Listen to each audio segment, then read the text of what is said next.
ఒక సైకో పరిపాలన ఈరోజు రాష్ట్రంలో జరుగుతా ఉంది. ఒక మానసిక రోగి ఈ రాష్ట్రాన్ని పరిపాలిస్తున్నాడు.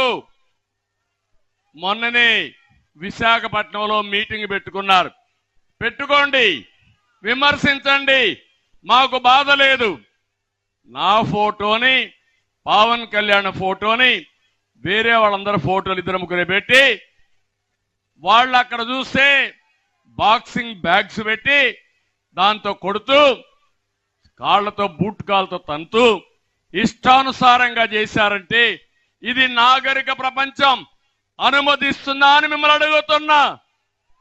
ఇది న్యాయమా అని మిమ్మల్ని అడుగుతున్నా. నేను అడుగుతున్నా, ఇక్కడ పోలీసులు ఉన్నారు.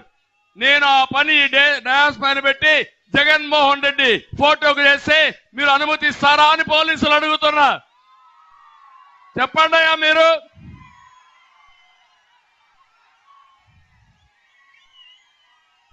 ఏం చేశారు? మీరు విశాఖపట్నంలో చేతగాని వ్యక్తులుగా మీరు చూస్తున్నారంటే మేము పడేది ఈ ప్రజల కోసం పడుతున్నాం కానీ ఈ సైకో కోసం కాదు. ఒక్క నిమిషం పని నాకు అది. ఎందుకు మీ విషయం చెప్తున్నానంటే రాజకీయాల్లోకి వచ్చాం కాబట్టి ప్రజల్ని కాపాడుకోవాలి, రాష్ట్రానికి న్యాయం జరగాలి.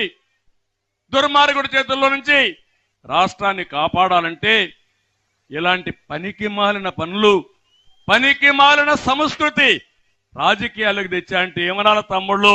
అందరూ గట్టిగా చప్పట్లు కొట్టి నిరసన తెలియజేయండి. ఇది తప్పని చెప్పండి.